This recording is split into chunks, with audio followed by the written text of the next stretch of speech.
I know the Prime Minister left his campaign launch to the second last weekend in 2019, and as we know, he got up. But I cannot believe that he did it again this election, and I'll speak with Andrea Crothers, who was there in Brisbane shortly. The circumstances, they are very different because the 6-week campaign is not a 6-week campaign, and I mentioned this a couple of weeks ago. The number of Australians pre-polling this year was always destined to be a record number.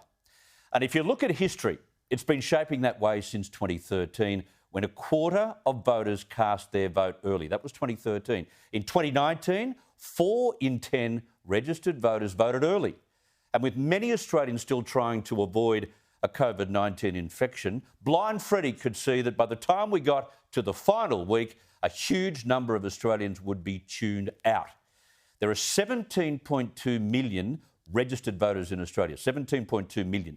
This afternoon, the Australian Electoral Commission told us that as of today, more than 1.97 million have cast their ballot at one of the 500 pre-poll voting centres. Now, this equates to around 11.4% of the voting public and is more than double the number who voted early for the same period in the 2019 election campaign. Another 1.02 million have already cast a postal vote, amounting to around 5.9% of the voting public, meaning more than 17.4% of Australians have already voted and may have moved on.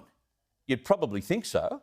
And so here was the Prime Minister today launching the campaign when 1/5 of the voting public had already voted, and we only had 6 days to go until the election was over.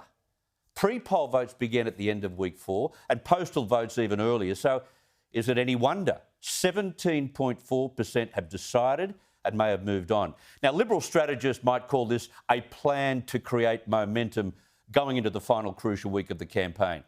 I stand to be corrected. We'll wait until Sunday, but I reckon that's ridiculous. They've left it too late. Labor got the timing right. They created momentum. They got all the backslapping and the applause going before a vote was even cast. Now, if the pre-polling numbers run this way this week, as many as 3/4 of voters, 3/4, would have done their political duty without any intention to share a democracy sausage.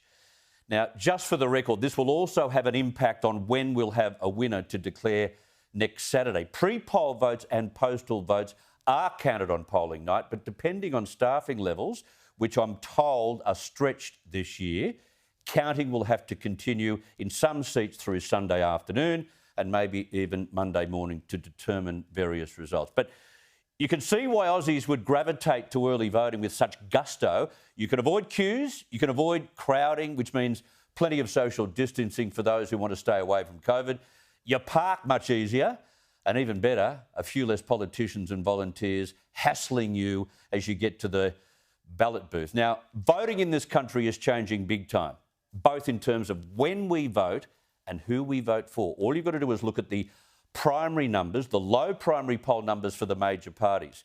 Preferences will play such a key role in so many electorates this year, as Australians have moved away towards minor parties. Now, that in itself should force both major parties, no matter who wins, to go back to the drawing board after this election and work out why they become a turn-off.